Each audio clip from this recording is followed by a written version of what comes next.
Yes. Call this meeting to order. Welcome to meeting number 28 of the House of Commons Standing Committee on Fisheries and Oceans. Pursuant to Standing Order 1082 and a motion adopted on February 1st, 2022, the committee is resuming its study of science at the Department of Fisheries and Oceans. This meeting is taking place in a hybrid format pursuant to the House Order of November 25th, 2021. For those participating by video conference, when you're ready to speak, click on the icon to activate your mic, and please speak slowly and clearly. When you are not speaking, your mic should be on mute. For interpretation, you have choice at the bottom of your screen of either Floor, English, or French. And I'll remind everyone that all comments should be addressed through the chair. And I'd now like to welcome our witnesses for today. Of course, no stranger to the committee and no stranger to fisheries issues. We have as an individual Mr. Robert Hardy, fisheries consultant. Mr. Christopher Jones from the Senior Fisheries Manager, Department of Fisheries and Oceans, retired. They're trying to work out some technical difficulties to get him connected properly. Andrew Treitz, Professor, Marine Mammal Research Unit, Institute of the Oceans and Fisheries, University of British Columbia. From the David Suzuki Foundation, we have Jeffrey Young, Senior Science and Policy Analyst. From Oceana Canada, we have Robert Rangley, Director of Science, and from Wild First, we have Sean Jones. So we'll go to our rounds of opening statements now. We'll first go to Mr. Hardy for 5 minutes or less, please. Good morning, Mr. Chairman. Can you hear me okay? Hello? Yes, you're good to go. Yes. Okay. Good morning, Mr. Chairman, members of the Standing Committee of Fisheries and Oceans, and other presenters. I appreciate the opportunity to speak on the most important and controversial fishery science topics, seal predation and its impact on Canada's east, west, and Arctic fisheries. This year is the 30th anniversary of the closure of the northern cod fishery. Once the greatest fishery in the world, it was closed in July 1992 and represents the largest layoff in Canadian history. After 3 decades of a moratorium, imposed fishing regulations, and continued science, the northern cod and other fisheries are a mere fraction of its previous existence. DFO's latest science indicates that cod stocks remain critical with little recovery. The fishing industry and the public for many years have pointed to record seal populations and predation as a possible cause. While DFO science is reluctant to accept the impact of seals on any fish stocks, i.e. Atlantic cod, capelin, Atlantic mackerel, or West and East Coast salmon. Instead, DFO remains dismissive and ignores the evidence provided by fishers, Indigenous people, industry associations, and seal science from other North Atlantic fishing nations. Countries with the same seal and fish species as our own. There is considerable international commentary regarding the impact of pinnipeds on fisheries. Countries like Norway, Iceland, the United States, the Baltics, and Scandinavia are recognizing the impact of seals. All of these countries have fewer seal species than Canada, and most with only a few 100,000 animals compared to our 10 million estimated combined population in Atlantic Canada. DFO in January 2022 provided information on daily harp seal consumption rates at 3% body weight, roughly 3 kgs per day, while data from Norwegian scientists indicates higher rates, up to 7 to 9 kgs per day. The difference when extrapolated over 7.6 million harp seals is significant and cannot be discounted. Norway in 1986 and 1995 experienced significant decline in all fish resources. Their science referred to it as a harp seal invasion. Depletion of our fisheries leading up to 1992 has not received a similar review by Canada's fisheries managers. I hope you got my handout there, and I do include two graphs. One is from Norwegian Science, and you see the two valleys there in the mid 1980s and the mid 1990s. And above, they have written in there seal invasion. This is directly from Norwegian scientists. And below, I include a chart from DFO, and it is of the Northwest Atlantic cod production. And you see the decline leading up to the moratorium in 1992. That decline, that horizontal line, continues across the chart without any recovery. Most recently, after submission of the Atlantic Seal Science Task Team report, there has been discussion of a seal summit or forum. There has been far too many seal studies, committees, forums without any real action. There are many other Atlantic Seal Science Task Team recommendations relating to enhanced diet sampling, spatial analysis through the entire seal habitat, market access, greater fisher participation in science programs, and the important analysis of resident river seals. These recommended science activities should be prioritized and implemented immediately. In closing, I include a media quote from a senior DFO scientist. For years, fishermen have been told it's fishing that drives populations. He said DFO manages fishermen, not fish. So it's only natural fishermen might consider seals as a competitive fishery. I call it predator envy. From my lifetime experience and perspective, there is no envy in the current state of Canada's fishery or its science program. It's time for action and not endless debate. Thank you for your valuable time, and I look forward to answering any questions and sharing all related information. Thank you. Thank you, Mr. Hurley. And I see now Mr. Jones is all connected. So, Mr. Jones, you can go with your opening statement of 5 minutes or less, please.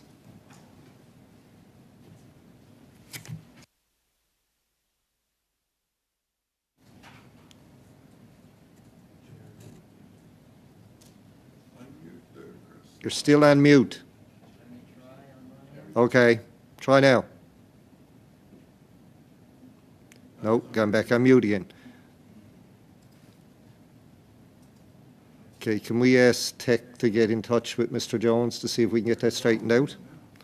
Okay, we'll go, sorry, Mr. Jones, we'll go to Andrew Treitz next, and we'll try and get the Tech people to get in touch with Mr. Jones. Thank you, Mr. Chairman. My name is Andrew Treitz. I'm a professor in the Institute for the Oceans and Fisheries at the University of British Columbia and director of the Marine Mammal Research Unit. I've been studying marine mammals for over 40 years. My research encompasses field studies, laboratory work, and computer-based studies. Many of my studies have been done in collaboration with research scientists in DFO, the U.S. National Marine Fisheries Service, and the Alaska Department of Fish and Game. I've also served and continue to serve on a number of advisory committees, including the Marine Mammal Specialist Group for Kusiwik, the Committee on the Status of Endangered Wildlife in Canada. As such, I'm acutely aware of the threats and conservation challenges facing marine mammals in Canada, as well as the challenges marine mammals pose for fisheries. Canada is recognized as a world leader in fisheries and oceans research, which reflects well on the productivity and quality of research done by DFO, universities, and other groups. However, I think we fall short as a country in terms of doing science that matters to fishermen, coastal communities, tourist operators, and fisheries managers, among others. I think a new approach is warranted to ensure that the fisheries and oceans research undertaken in the coming years addresses the concerns expressed by the different sectors that have a significant stake in the health of Canada's fisheries and marine ecosystems. One of the most satisfying research programs I participated in during my career was a 5-year program called the Canadian Fisheries Research Network, or CFRN. It was funded by NSERC and ended in 2015. CFRN was a collaborative research program overseen by fishermen, academics, and government scientists that had graduate student training at its core. It involved 30 academics from 15 universities, working closely with DFO and representatives of fishing fleets from Canada's Atlantic, Pacific, and freshwater fisheries. The collective goal of CFRN was to develop fisheries research capacity and enhance collaborations across sectors.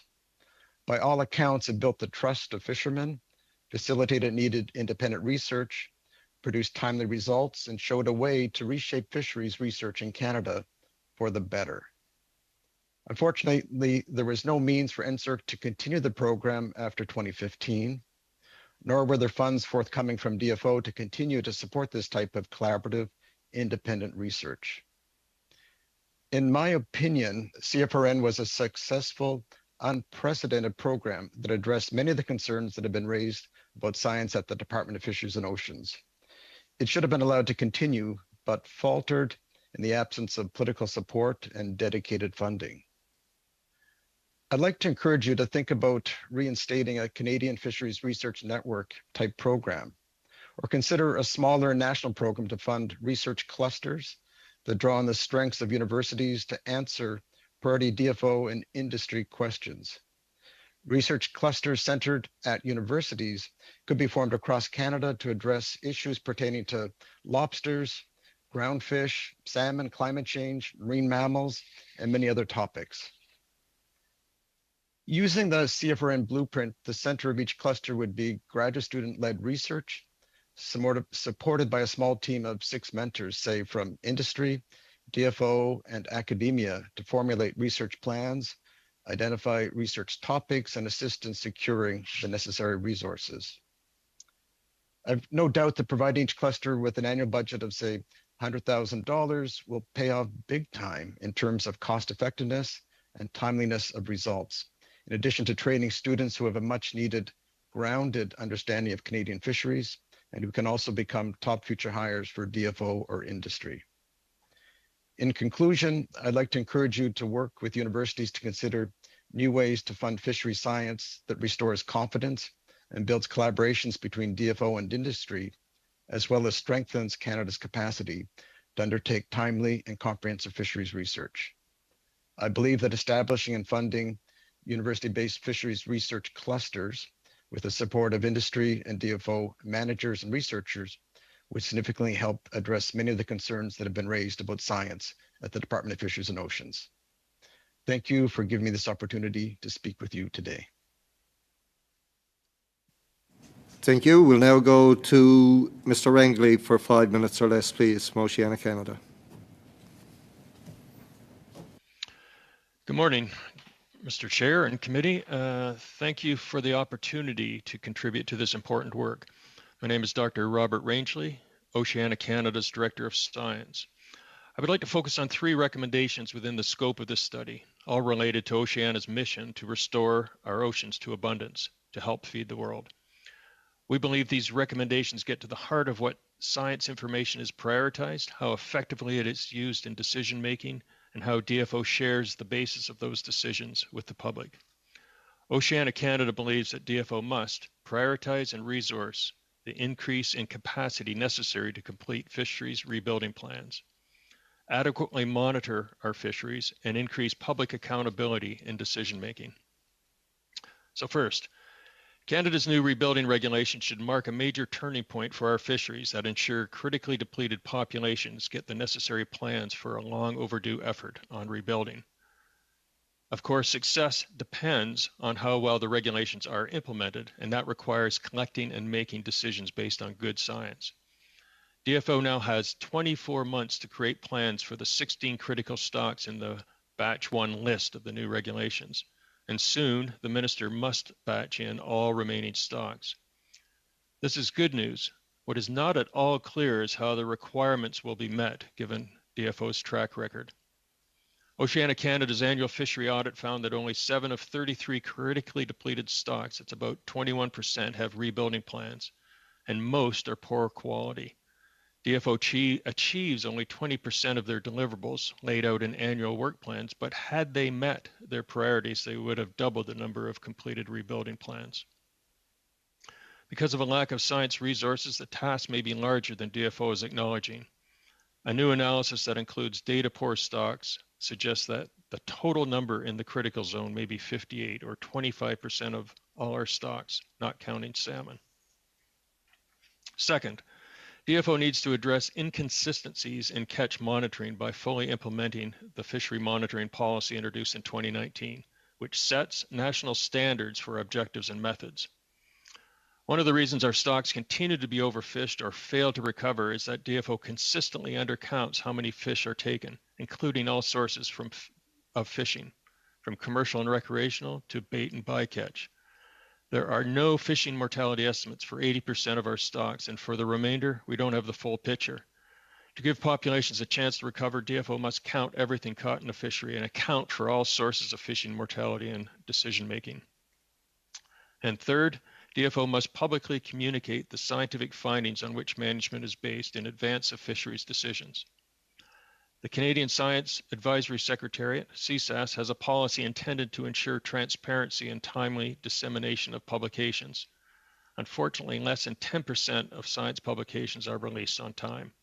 To make matters worse, the most relevant science advice was often not publicly available until after the decision was made and communicated. As a result, and despite the government's intention to promote public transparency and policy engagement, decision-making in DFO may be based too frequently on a flawed or limited understanding of the underlying scientific evidence. So to recap, Oceana Canada recommends that DFO prioritizes and increases their capacity to develop science-based rebuilding plans for all critically depleted stocks, to invest in and implement the fisheries monitoring policy so we count everything we catch, and to publicly communicate the scientific basis on which fisheries management decisions are made. The health of one of Canada's most important industries and the future of our coastal communities depends on how well scientific information is collected, used, and communicated. To demonstrate they are meeting these and other responsibilities, Oceana recommends that DFO publishes in an annual report on the status of stocks, staffing levels and expenditures by program area, and fisheries management performance in a publicly available report to Parliament. While I've narrowly focused my comments, there's a broader engagement in sources of evidence, including by Indigenous communities, that must ultimately inform fisheries decision-making in an ecosystem context while urgently addressing the growing threats of climate change. Thank you. Thank you for that. We'll now go to Mr. Sean Jones for 5 minutes or less, please. Morning, Mr. Chair. Thank you. My name is Sean Jones. I've been legal counsel for Wild First on finfish aquaculture issues for over 6 years. I'm appearing today on Wild First's behalf. I thank the committee and its members for conducting this important study into science at DFO. I've also acted on behalf of First Nations, including Numgis First Nation and Homolko First Nation, on related issues, including DFO's unlawful regulation of the Piscine orthoreovirus, the orderly transition of open net pen feedlots from the Broughton Archipelago, and the minister's decision to phase out feedlots from the Discovery Islands. My experience has convinced me that the Aquaculture Management Directorate and the Canadian Science Advisory Secretariat consistently suppress, misrepresent, and ignore the scientific evidence demonstrating that open net pen feedlots of Atlantic salmon threaten the survival of wild Pacific salmon. DFO relies on this suppression and misrepresentation to excuse itself from executing its legal obligations, both domestically and internationally. I am convinced that the Minister, members of Parliament, and the Canadian public cannot rely on either the Aquaculture Management Directorate or the Canadian Science Advisory Secretariat for an accurate and an objective assessment of the harm open net pen feedlots cause to endangered Pacific salmon. I respectfully suggest in the strongest possible terms that this committee recommend that first, the Minister appoint an independent scientific advisor to advise the Minister on the voluminous scientific evidence demonstrating that open net pen feedlots infect wild Pacific salmon with parasites and pathogens that cause population level impacts to wild Pacific salmon.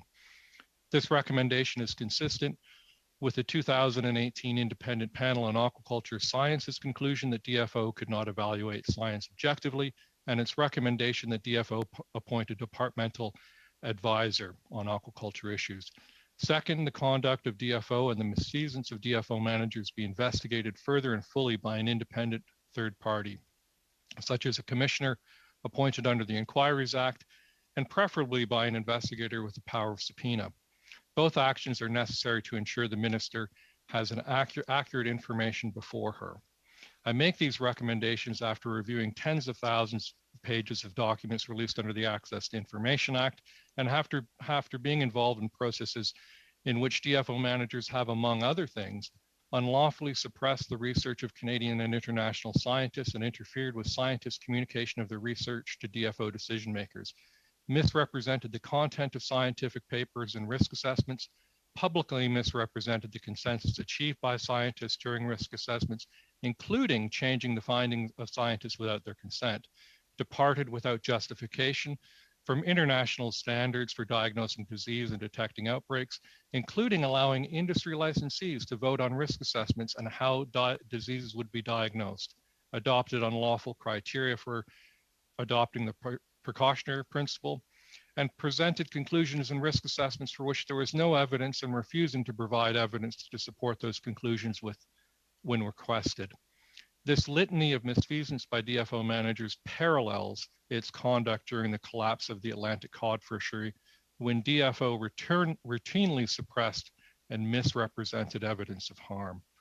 The perniciously ubiquitous nature of this misconduct confirms it's not the product of a few exceptional bad apples, but the fruit of a poisoned orchard. Mr. Justice Cohen warned of this outcome. The Commissioner for Environment and Sustainable Development found that DFO was vulnerable to claims that prioritize the interest of the aquaculture industry.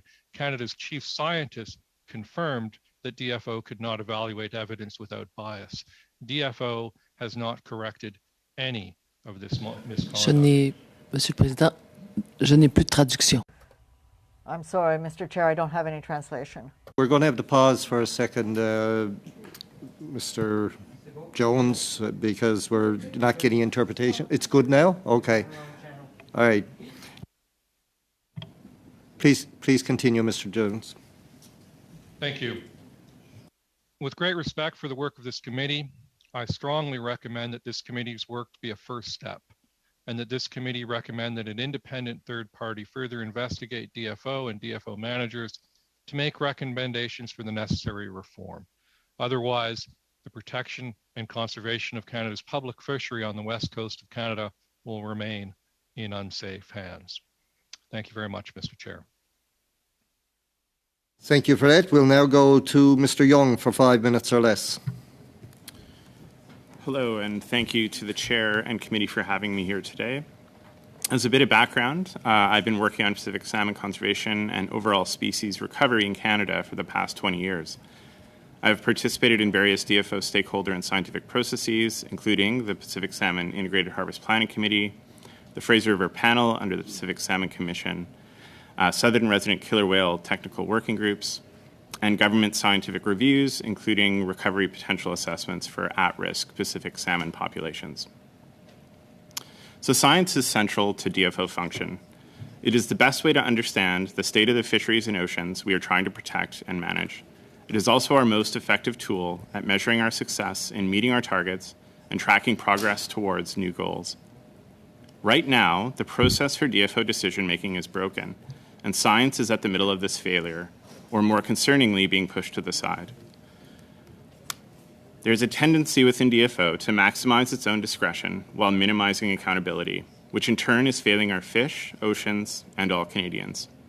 Without clear direction and transparent reporting on measurable objectives, this is an inevitable outcome.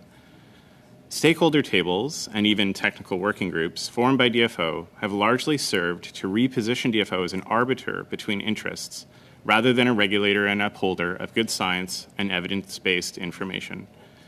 Further, there remains far too many instances where there is a demonstrated conflict of interest between DFO managers and the fisheries or aquaculture operations they are meant to regulate and manage, further marginalizing science and avoiding hard decisions that must be made for the benefits of the fish, oceans, and these very industries' future. The lack of a transparent accountability framework is evident, but it doesn't have to be this way.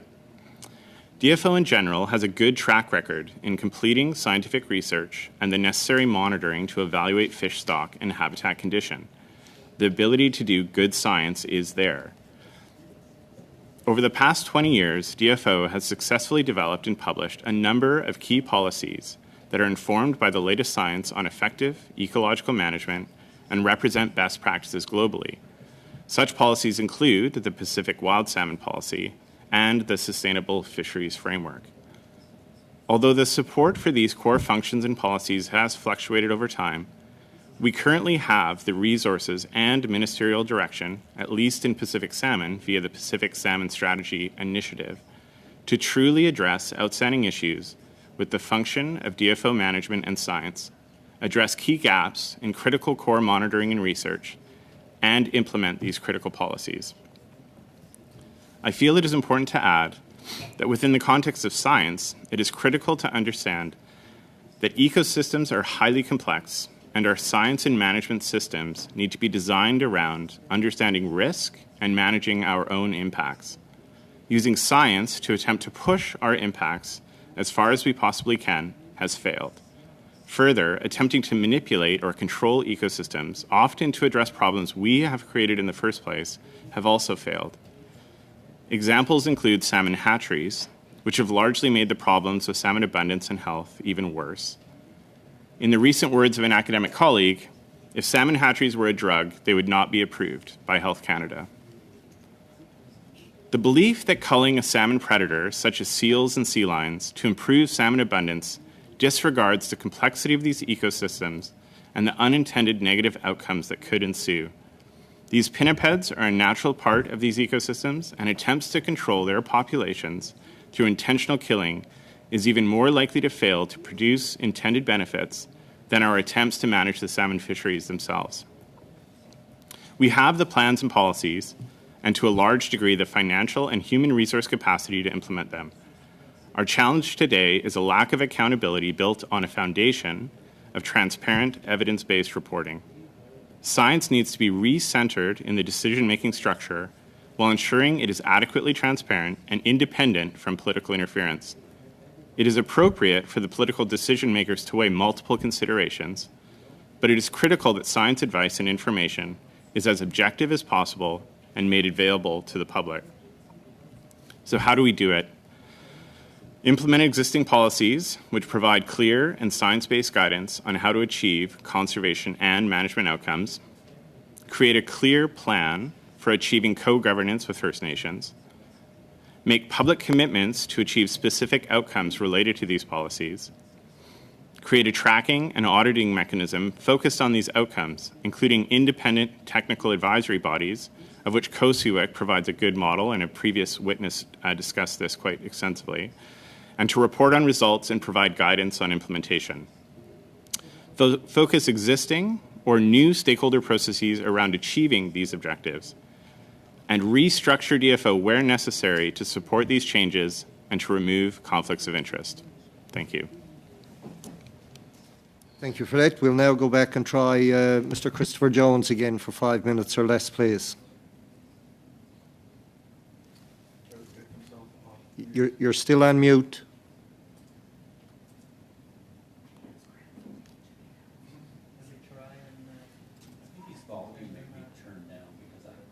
Let's try this. Can you hear me now? Yes, yes. Coming through loud and clear. Well, my apologies. I'm working with technology that didn't get sent to me in time, so that's my excuse, and I'll stick with it for now. Thank you, everyone, for the opportunity to discuss with you today. My background is I'm a former federal fisheries manager. I've worked in Ottawa, overseas, and throughout Atlantic Canada. And I've worked with CSAS, both in requesting CSAS stock assessments, framework reviews, and participated in stock assessment reviews and in the editorial assessments of that process. Now, what I'm about to delve into is a series of questions.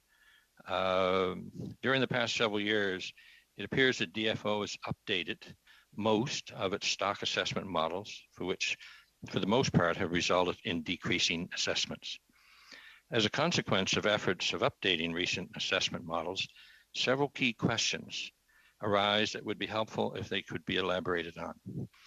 And I work currently with a group of retired scientists from DFO who are both working within the fishery as fishermen, and they're on the sea, and also those that are working with companies both domestically and internationally. The questions that come to mind, and this is representative of all our discussions, is why were the assessment models updated at this time? There are arguments that suggest that it was time to take a more conservation-focused approach, but what parameters were updated and to what degree were they updated? These are the technical questions that come out from discussions that the scientists who are outside the department are keen to try and understand, and it isn't clear to them. What science was used to update those parameters? Using halibut as an example, the halibut fishery has been solid on the Atlantic coast for years. The population has recovered under the existing models. The questions that this has created include, if the existing model was either inadequate or flawed, how could the halibut population thrive using it? What was the rationale for changing the model if the model may not have been flawed? The new model suggests reducing the quota by 13%. Is this an indicator of increased accuracy within the new model, or has the model been adjusted to reflect the enhanced conservation objectives? If not, is there an accuracy threshold the new assessment modeling is striving to achieve? Are there correlations? And this is an interesting question that comes to our mind because we're associated fairly close with Scandinavian scientists. And the questions that come to mind are there correlations between the updated Canadian assessment models and typical Scandinavian stock assessment models, whereas most fish stocks are either increasing or at an all-time high stable level in Scandinavia? With respect to the department's promotion of marine protected areas and marine refuges and the projected increase in number, complexity, and sizes, what degree of commitment of physical and human resources has science separately forecasted to direct support and subsequently monitor these initiatives? In other words, the degree of resources that may have to be pared off from science to support ongoing monitoring of ever-increasing numbers and sizes of these protected areas. And 6, what is the anticipated impact on science resources to continue stock assessments should increased science resources be delegated elsewhere? For example, in the Maritimes region, stocks have been segregated into 2-tier systems, where high-profile stocks receive higher levels of science versus the lower-profile stocks receive little to no science assessment. Stakeholders have been advised that this ratio may change to even less science support in future because of increased demands elsewhere. So these are but questions that come to mind from a group of scientists that work within the industry and are on the water. And the recommendations that emanate from this are that we would hope that science is open and transparent in developing a presentation and priorities so that we can all debate them as they move forward. Thank you, Mr. Chair. Thank you for that. Okay. We'll now go, of course, to our rounds of questioning. But before I start, I neglected to mention, of course, Mr. Cram is joining us today in place of Mr. Zimmer, and Ms. Valdez is replacing Mr. Kellaway. So welcome to FOPO. We'll now go to the rounds of questioning the witnesses. I will ask members to please identify who you want to answer the question. We've got 6 witnesses here today. I don't want everybody staring at the screen or wondering who the question is for. It's your time, but you'll lose time if you don't identify who you want to answer it. We'll first go to Mr. Perkins for 6 minutes or less, please. Thank you, Mr. Chair, and thank you, witnesses, for coming for this important study. Appreciate, and we all appreciate your time. It's been an interesting study, and since we have two Joneses, I guess I'll have to use the first name. We don't generally use the first name, so I'll go with Christopher Jones for $50. No, for the first few questions I have. Mr. Jones, you have an extensive background, having worked both in the department, in policy areas, and in now in your retirement, I assume, working with fishing groups and organizations. Can you let the committee know a little bit about the difference in perhaps how you perceive or what your experience is, and how those who are on the water fishing are consulted and dealt with today in the consultations and development of the science and the decision-making processes that the minister has versus perhaps the time when you were in the department? And Mr. Jones, before you start to answer, could you move your mic up a little higher, because the interpreters are getting some static from it? Okay, try it again now with your answer, please. All right. Okay, can you hear me clearly now? Okay. Things have changed substantially over the past 30 years, as most things have. What we're finding in the past, what my experience had been, was that I was able to take, in consultations with industry, fishermen's groups, I was actually able to have a team of economists, statisticians, and science with me to answer questions. It was highly intense, and we spent a great deal of our time both preparing for the presentations and dialogue, and also a great deal of time recapping and developing the recommendations that emanated from those discussions and consultations. What we're finding today is that fisheries management arrives with consultations with groups, that they assume that all fishermen belong to an association. Those that don't are discounted, not engaged, not involved, not contacted. And fisheries management don't seem to have the same team of scientists and economists, statisticians, enforcement background that would come to meetings as we had in the past. So the fishermen, many of whom are both mixed of previous generations and current generations, are frustrated.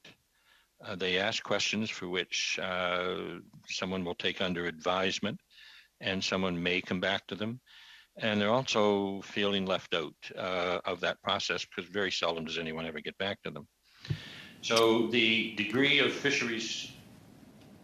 Can I just have a limited time, so can I perhaps move on to my next question? In the case of marine protected areas, which you mentioned, we have a couple of issues, one recently announced by the minister on the marine refuge off the eastern canyon of Nova Scotia, another one that's been ongoing in discussions, the eastern shore area of interest. Have you had discussions, or have you been part of discussions with the department about what actual science and the purpose of those marine protected areas is? Does the department actually have any science to support what it is that they're protecting? This was the challenging, yes. I have been involved with the department on these issues, most notably oceans. We have not had the dialogue with science. The department uses science as an argument, but when a group of us sit down and do the analysis of impact and try to quantify it, we try to measure it, which was a point made earlier, the impact, and ask for questions. Science is not involved in those dialogues. It's just simply oceans referencing science, and that's posed a frustrating exercise, because science is not there to give us a direct response or to provide an opportunity for direct questions. Thank you. On another subject, I've spoken during this study quite a bit about the decision with regard to mackerel. Mackerel is obviously a transboundary stock with the United States. You have had a lot of experience in international discussions, negotiations on behalf of Canada and DFO on issues. Are you aware whether or not Canada works jointly with the United States on science on the mackerel stocks? No, we're not. And that's one of the questions. The fishing industry itself is cross-border in terms of contact and information flow. And both the U.S. And the Canadian industry are not aware of any contact between DFO science and NIMP science. I think I have a little more time left. So on that issue, the analysis by my office is that the department uses spawning biomass surveys to determine the biomass of the Atlantic mackerel stocks. And on average, over the last 10 years, department's been doing the science when the water's 8 degrees, when mackerel spawn at 10 to 13. In your view and experience, what would the result of that kind of science be? Wow. What it suggests is that it needs a broader input to the science assessment. Temperature and egg stock status reference is one, but years ago, and perhaps over maybe a decade ago, we had scientists come along the coast of both Nova Scotia and Newfoundland, working with the fishing industry, doing measurements and expanding the database for the assessment of mackerel. Thank you, Mr. Perkins. We'll now go to Mr. Hardy for 6 minutes or less, please. Thank you, Mr. Chair, and thank you all for being here. There's a thread that's developed through your various testimony, and I'm going to try and link it, string of pearls kind of thing, a Glenn Miller thing. Maybe Christopher Jones might remember that. Mr. Jones, Christopher, was there a time when science was done externally from the DFO?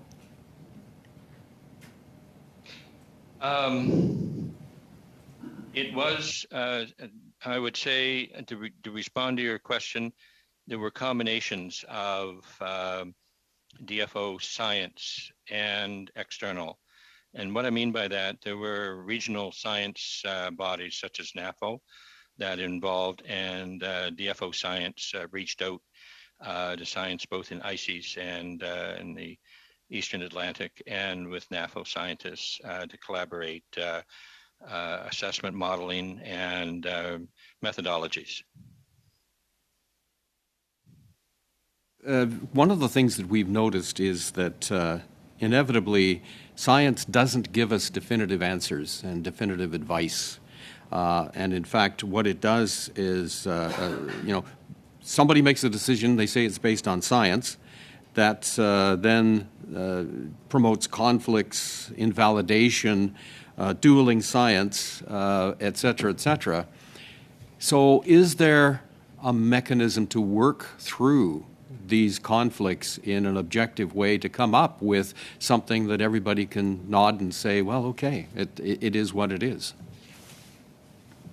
It depends on the question often asked of science. I'm sorry, Mr. Jones, that was to Mr. Trites.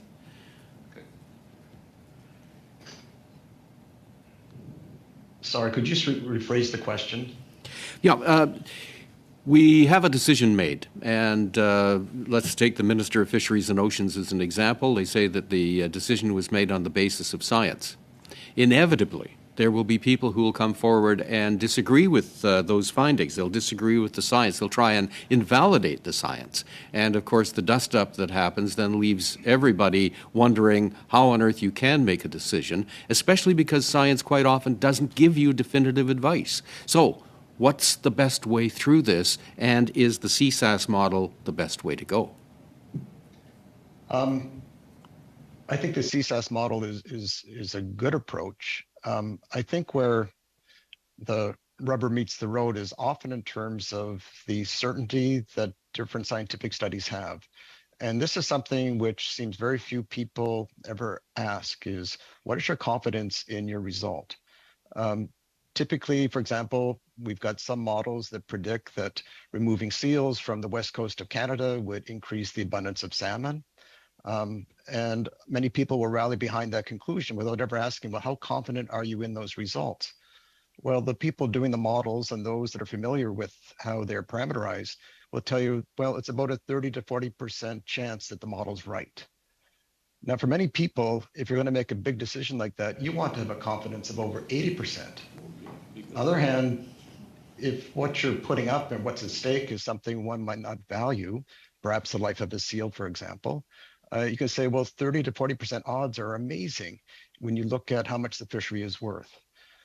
For other people, it's too big a gamble, and one in which it would take perhaps 30 to 40 years to discover it may have been a failed gamble. Sir, I'll have to intercept you at that point. I mean, this is fascinating, and if you have more to add on this particular issue, because we will be spending a lot of time talking about seals, something in writing would be absolutely golden if you can. To Mr. Hardy, we hear all the comment about seals and salmon, seals and cod. We see the seals, we see the cod and salmon stocks in trouble. So, if a main source of food is being depleted, why are seal populations increasing? Yes, it's a very good question. We haven't really, seen a lot of work in relation to seals. Most of the data that we studied as part of the Atlantic Seal Science Task Team was dated. The offshore diet analysis would have been from prior to the mid 1990s. The inshore sampling, predominantly from the same locations each year, done in the fall and winter months. So at that time, in studying diet, we wouldn't find things like capelin or cod because there's no fish inshore in Newfoundland and Labrador at that time. In relation to populations growing, well, there were some numbers released last week on the gray seals, and according to DFO, the population is slightly declined from previous census. There was a census taken place this year, 2022, on the harp seal. So I would think that'll work its way through DFO, and within a year or two, we should get some indication on the seal population, the harp seal population. Okay, I'll have to intercept at that point. I've got zero time left. Well, I'm sorry, I should have let you finish, Mr. Hardy. We might get back to you. Thank you. Thank you, Mr. Hardy. We'll now go to Madame Debienne for 6 minutes or less, please. Merci, Monsieur le Président. Thank you, Mr. Chair. I'd like to continue on with Mr. Hardy. Earlier, you spoke about the 30th anniversary of the moratorium on the cod fishery. I used to go with my father in the St. Lawrence and its estuary, and he was saying with this question of seals, you're not going to be able to eat cod anymore in 15, 20 years. Because of seal, we won't have any more cod. And so today we're all sitting here and we're thinking about this result. And the pinnipeds, well, do you think that sincerely that an overpopulation of seal, that they're not suffering from overpopulation? I'm sure the question was quite good, but I did not get the translation. So I just don't have the information or knowledge to answer your question. Okay, Mr. Hardy, on the bottom of your screen, there should be something you can hit for interpretation, and you can pick floor, English, or French. So if you want to hear everything in English, you pick English. If you want to hear it in French, you pick French. Okay, just click that then, Mr. Chair. Okay, I'll let Madame Debienne start over because of that technical difficulty with her question. C'est bon. Est-ce que vous m'entendez bien, Monsieur? Okay, Mr. Hardy, can you hear me now? Are you hearing the English? Great. So I'm going to go over my little presentation. In 1990, I was on the ocean in the St. Lawrence, and we were fishing for cod, and my father said, you've got to take advantage of it because in 15, 20 years we're not going to be able to do it because of the seals. Now we see that seals are really protected, but I'm really concerned.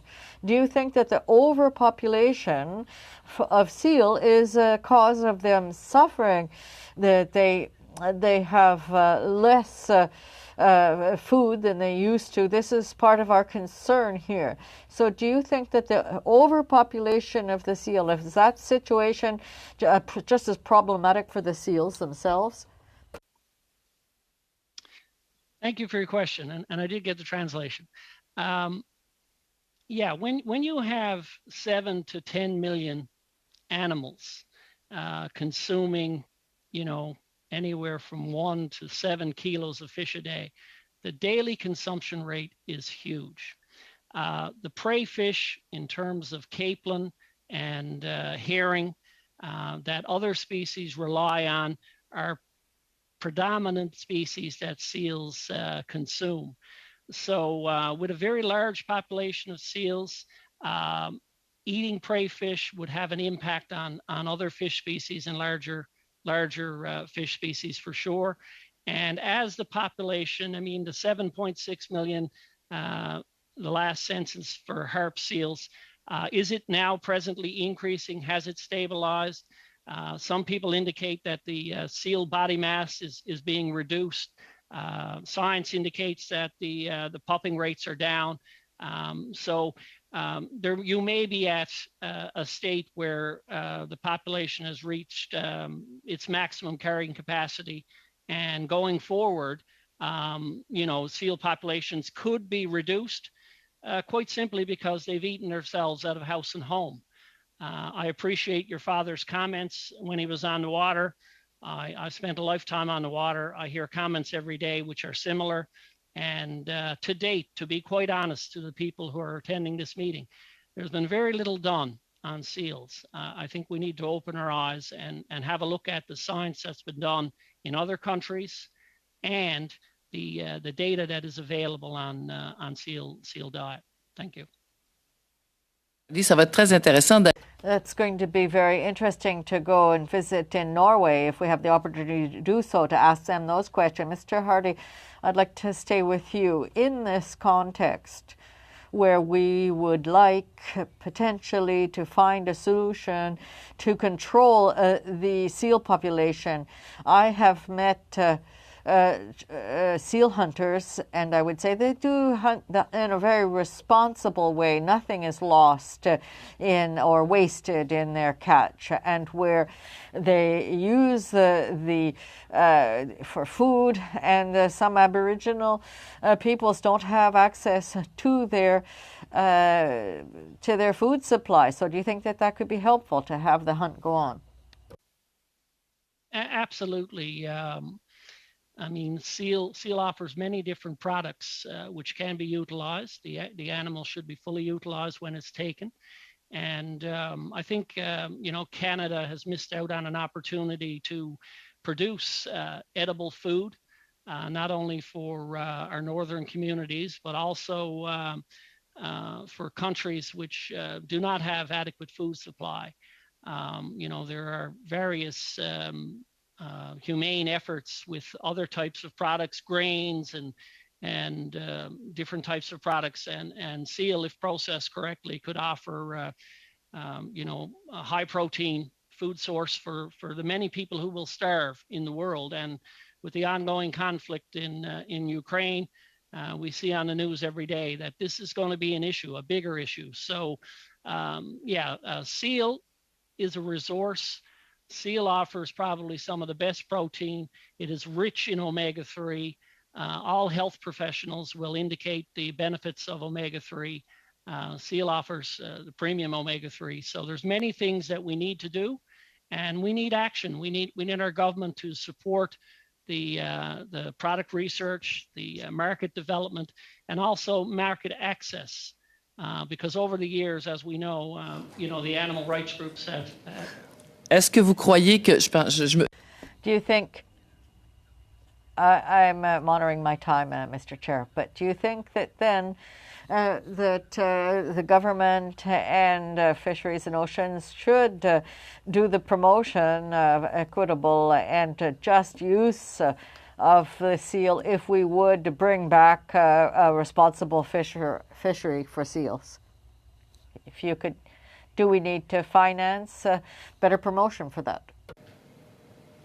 Yeah, absolutely. I think all federal government departments working with provincial governments and local communities, Indigenous groups cooperate and find a way to go forward. You are absolutely right in the reference to how humane the seal hunt is. It's been studied by international veterinarians many times, and the hunt is as humane as a wild hunt can be. And we just need to cooperate, find a use, and harvest the 455,000 animals, harp seals alone, which there is an existing quota for. Many believe that if we could take the quota, we would see an immediate impact on our fisheries around Atlantic Canada, and similar problems on the West Coast as well. Merci. Thank you. Thank you, Madam Desbiens. We'll now go to Ms. Barron for 6 minutes or less, please. Thank you, Chair, and thank you to all the witnesses who are here today and all of the important information that you've provided. I wanted to ask my first question to Mr. Young, who I'm happy is here with us today. Mr. Young, you had spoken around the importance of making decisions and understanding the complexity of ecosystems and how previous attempts to manipulate and control our complex marine ecosystems have not proven fruitful. And also you spoke about the importance of co-governance with First Nations and included that as one of your recommendations. I'm wondering if you could highlight for us a little bit about the interconnection between an ecosystem approach and First Nations co-governance, how these decision-making processes in a co-governance model would help to provide more sound decisions that would be more sustainable for both fisheries and our marine environments. Thank you. Yes. Ultimately, part of what I was trying to suggest is that science isn't necessarily about a perfect understanding of things, and that this is especially true when we're dealing with ecosystems and broad wild species that live under the water. But ultimately, we can apply our own principles and objectives and then try to measure and identify whether we're being successful at doing that, and science plays a key role. Science thrives on daylight and ultimately ensuring that it's made public and that decisions that are made politically are made informed by that science and with others understanding what that science is very important. The co-governance piece is very critical in terms of really adjusting and moving our management of fisheries and aquatic ecosystems kind of back to their rightful place. And that ultimately it also presents an opportunity to relook at how we look at ecosystems and science and its role in management. And as it currently stands, we're not yet moving adequately towards co-governance in a way that ensures we're taking advantage of that opportunity and we're empowering these First Nations community to take those responsibilities on themselves. There's multiple demonstrations of extremely powerful leadership from First Nations communities that are bringing traditional knowledge and science and an open, transparent approach to fisheries management that is a model for us to follow. Thank you very much. I was going to ask perhaps, do you have any, through the chair, Mr. Young, any examples that you could provide of where we've seen some success in this area? Along the West Coast, there's a number of communities that have really set forward in the last 10 to 15 to 20 years, developing entirely new science programs, new approaches to fisheries management that are much more consistent with global best practices. Some of these places include the New Chalmouth on the west coast of Vancouver Island, various communities in the Skeena River watershed. And then throughout the Fraser watershed, very substantial efforts are underway right now to get a better handle on population dynamics of their own salmon, and to develop some of these co-governance models with both the federal government and the provincial government to get back to salmon recovery and ultimately return salmon to these communities so that they can benefit them. Very much. My next question is for, is it Mr. Jones? Yes, Mr. Jones. I want to make sure that those who have identified as doctors are getting that name. Mr. Jones, if you could clarify one, I think to move forward in a better way, it's good for us to look at international jurisdictions and what their best practices are as it comes as around science. And I'm wondering if you could talk a little bit more about some examples that you've seen that Canada perhaps should emulate, some examples of best practices internationally when it comes to science. Thank you. And Ms. Barron, there are two Joneses online, so you might want to identify which one your question is to. Thank you. Mr. Sean Jones, please. Thank you. Thank you for your question. I think that we can, the previous witness spoke about collaborative governance with First Nations. I think in Canada, that's a model that can bring another voice to the party. And certainly in the context of the CSAS process, it is one that excludes First Nations despite the duty to consult being triggered. I think that one of the things, particularly with respect to finfish aquaculture, Canada needs to be more closely guided by the OIE's guidance, its aquatic code, and its manuals. For example, when DFO recently let industry licensees vote on how to diagnose HSMI, heart and skeletal muscle inflammation, a disease caused by PRV, it provided those folks with no direction, no terms of reference, or no guidance, either with respect to Canada's legal duties under the Fishery General Regulations or under the OIE's aquatic code. As a result, they adopted a definition for disease that's almost impossible to make a diagnosis.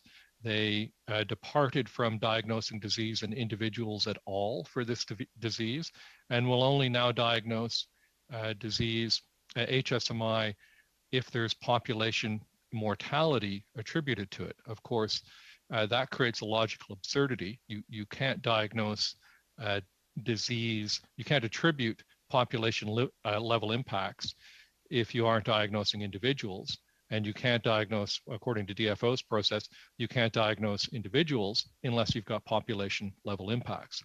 This departs from DFO's obligation to implement the precautionary principle, that is, anticipate, attack, and prevent harm.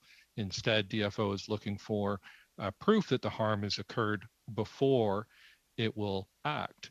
It also deviates from the OIE's aquatic manual in terms of the criteria for establishing sensitivity for epidemiological or diagnosis of outbreaks in epidemiological units, and relying on a scientific perspective for diagnosis in an individual.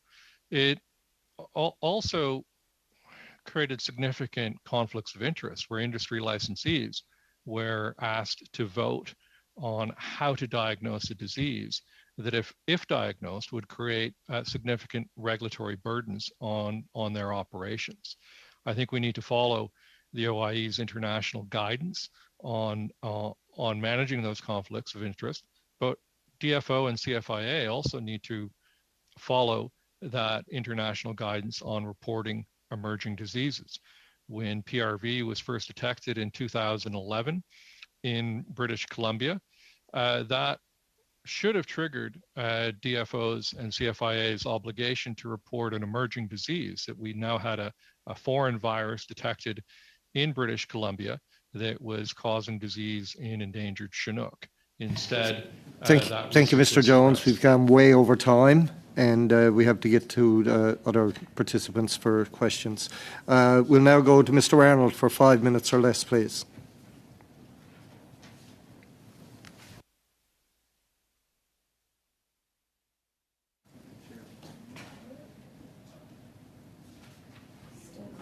You're still on mute.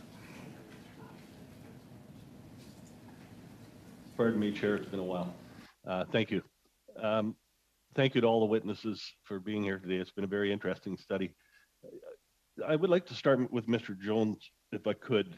You mentioned in your comments just a moment ago, but it was also in your opening remarks that there remains far too many instances where DFO staff are demonstrating a conflict of interest with the fisheries or aquaculture operations they are meant to regulate and manage, further marginalizing science and avoiding hard decisions that must be made for the benefits of the fish, oceans, and these very industries' future.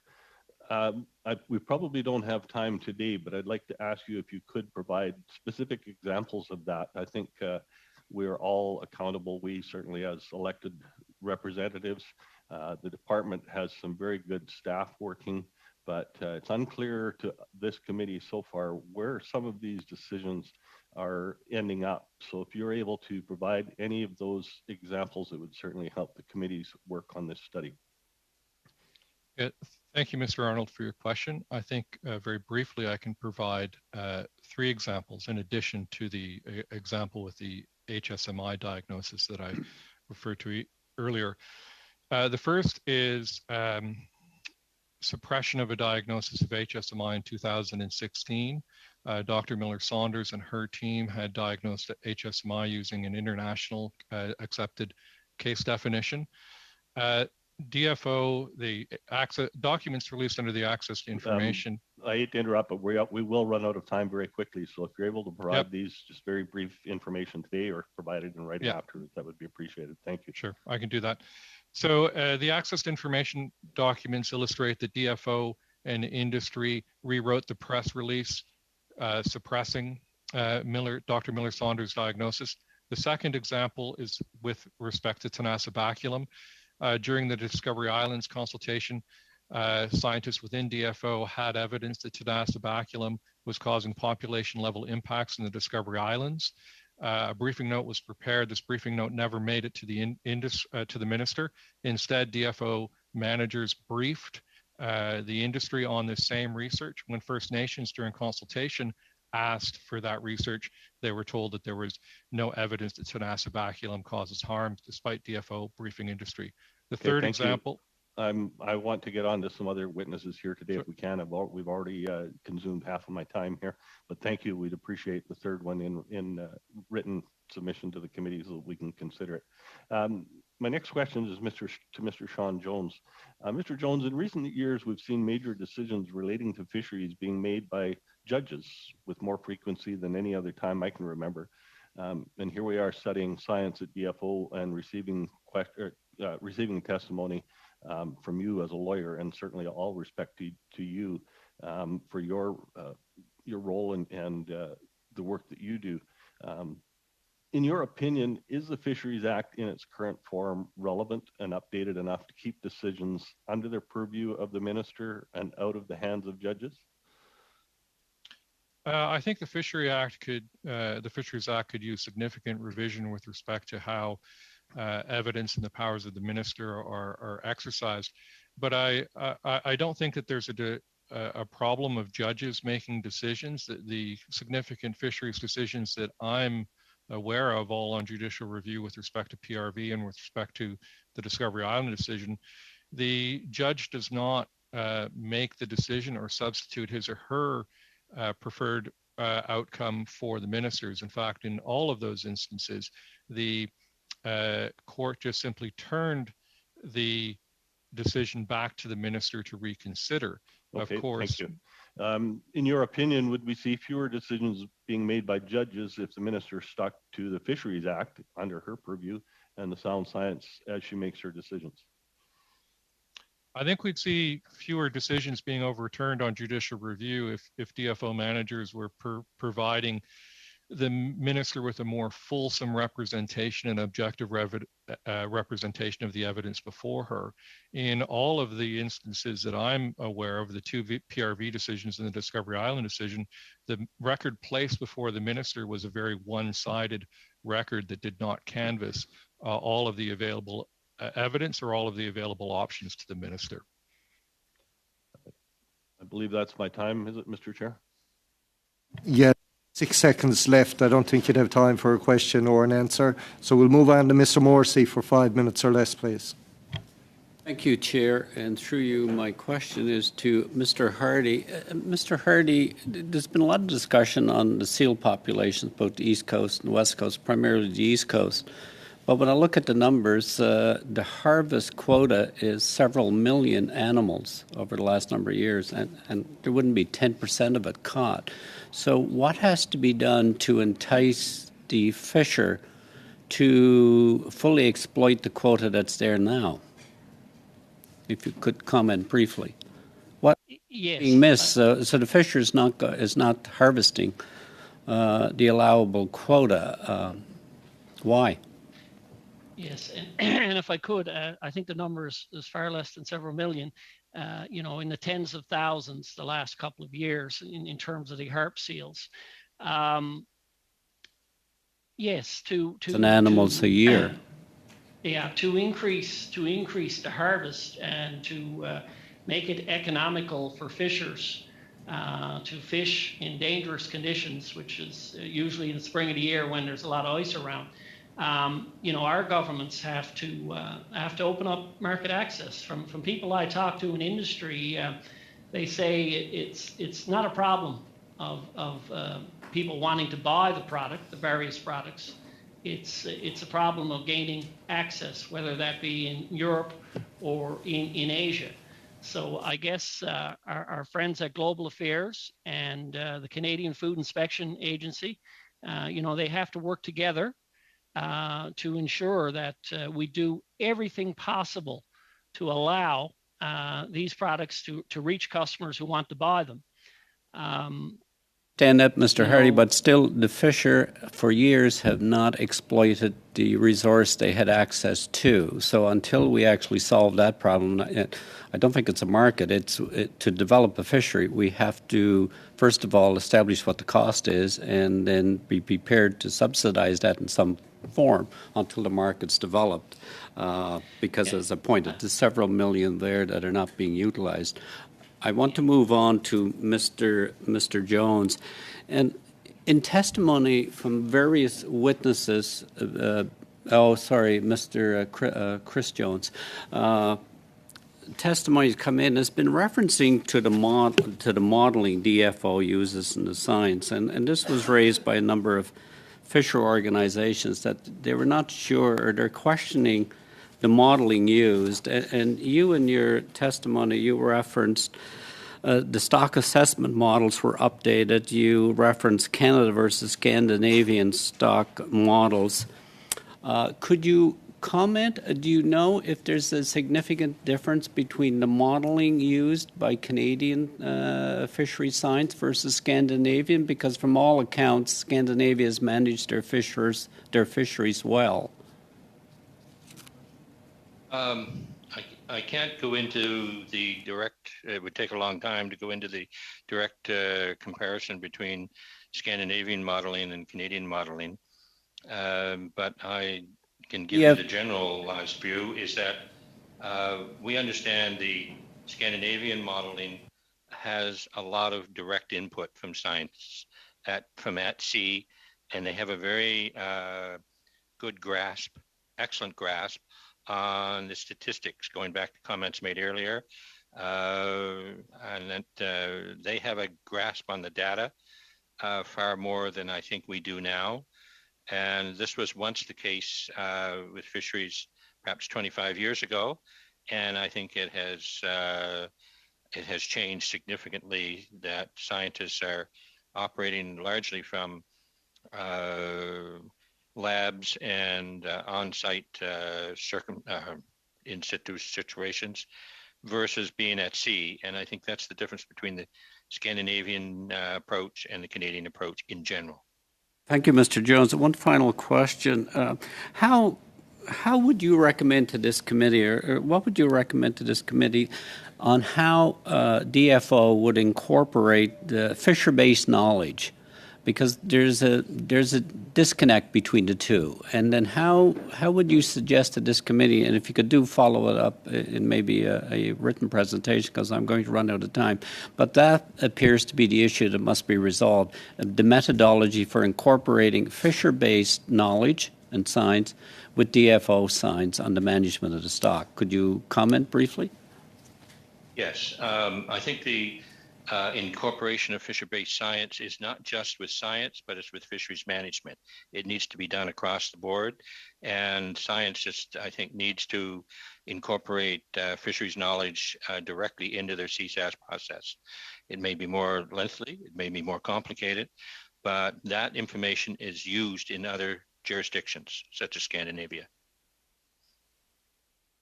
Thank you, Mr. Morrissey. We'll now go on to Madame Debienne for 2.5 minutes or less, please. Merci, Monsieur le Président. Thank you, Mr. Chair.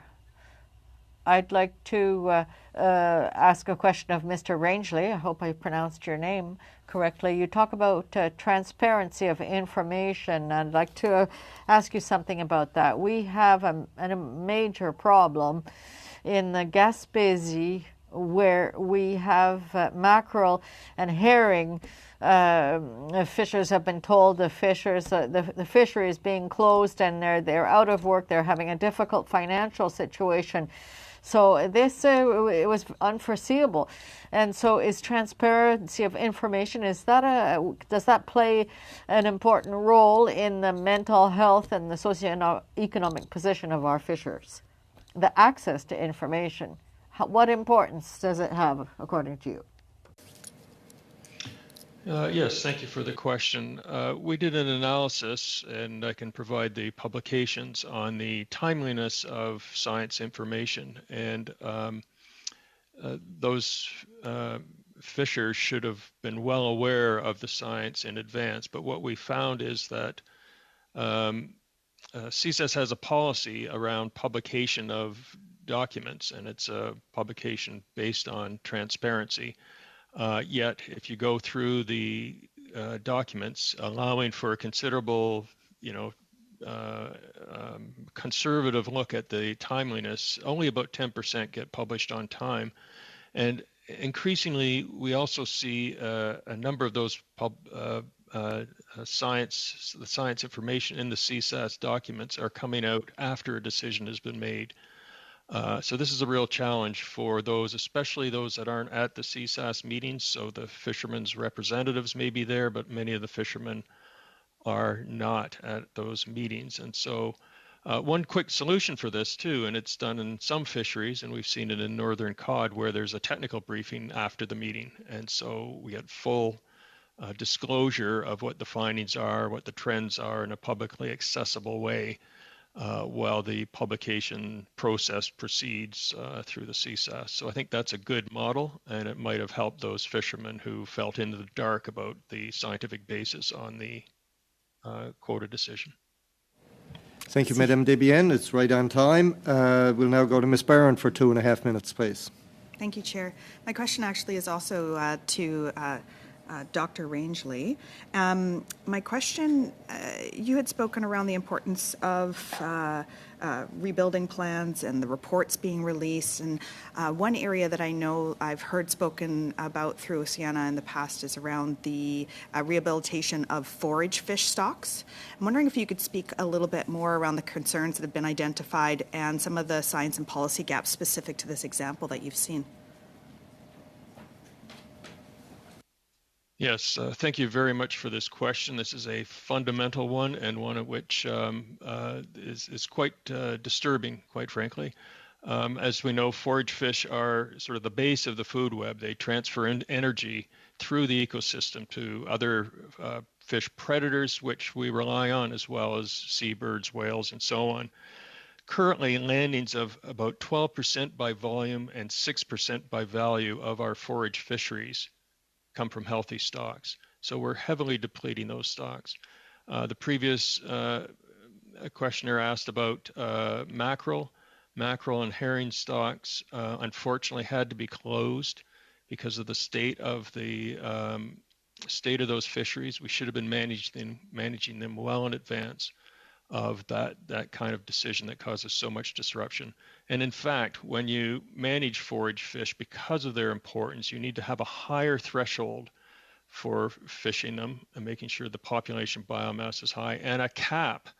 So you essentially put guardrails in, a precautionary guardrail, so you don't manage those fisheries because the populations do fluctuate. And that's how they're managed in other areas. And we're not doing that in Canada. So it's something I'd really like a tremendous amount of attention to. Thank you, Dr. Rangeley. My next question is for Mr. Young. Mr. Young, I'm wondering if you could speak a little bit more to stock assessments, specifically the lack of stock assessments that we're seeing, or and how that's impacting our capacity to make sound science-based decisions as we move forward. Yeah, as I mentioned in my opening statement, DFO in general knows how to do stock assessment and has demonstrated that capacity in the past. What has happened over the past 20 years is that much stock assessment has been reduced in many places. This includes Pacific salmon on the West Coast. And not only do we lose that basic information we need to make the right decisions about fishing, but we break the cycle and the long-term information database that we have that really helps our long-term understanding. As I suggested for Pacific salmon, at least, this government has recently announced Pacific Salmon Strategy Initiative, which provides the opportunity to restore some of that stock assessment, at least for highly valued Pacific salmon. But ultimately, stock assessment capacity remains a challenge in a number of fisheries. And as Mr. Rangeley has pointed out, or sorry, Dr. Rangeley has pointed out, we still lack it in far too many of our species. And as much as we hope to take an ecosystem approach, we need to understand not just our target species, but other species in the ecosystem and how they're being affected by our actions as well. Thank you, Ms. Barron. Good bit over. We'll go now to Mr. Small for 5 minutes or less, please. Thank you, Mr. Chair. My first question is to Mr. Hardy, and actually I've got a couple there for him. Mr. Hardy, what would you say is the reason for the drastic difference between the seal diet estimates between Canadian science and Norwegian science? Why would there be such a drastic difference? There's quite a bit of variability depending on the reporting. This 3% value, which was issued January of this year from DFO Science, is the lowest that DFO has used in the past 20 years. And they also use a lower mean body weight for adult harp seals, reduced down from previous 140 kgs per animal down to 110. So at 3%, 110, that's where you get the 3.3 kilos. In terms of other science and the report in particular, which references 7 to 9, I remember that one quite well, because it was quite easy to read, and the researchers indicated that 9 kilos per day was required for female seals because they carry the young. They need more food, and 7 for males. That particular study also went on to include the types of prey fish that were being eaten, and that fatty fish like herring, mackerel, and capelin would generate 2,000 calories per kilo, and lean fish and whitefish would generate 1,000 calories per kilo. So, depending on the type of fish, the availability, it influences the amount. But if you study the numerous reports that are out there in terms of seal diet from right across the international community, you'll see variability. Just to give an example of a stationary seal in an aquarium, SeaWorld reports that they need 5%. So if you're in the wild, you can assume that they would need more food than seals in an aquarium. So, Canada collaborates internationally in all types of science. In our recent pandemic, we've relied on international science. Why can't DFO collaborate with our other North Atlantic countries that share the same ocean to to come up with better science? Yeah, that's a very good question. Very good question. And collaboration is certainly needed. And you know, we need to look at what other countries are doing. You've indicated, I mean, the prolific fisheries that are in Scandinavia, and particularly Norway and Iceland. Very seldom do you hear of resource crises. These countries do not have a seal population problem that we do here in Canada. When I refer back to the Norwegian report and the graph that I showed earlier, I had an opportunity to question that particular scientist. And I asked him, you know, can you see seals from the coastline of Norway? And he answered no.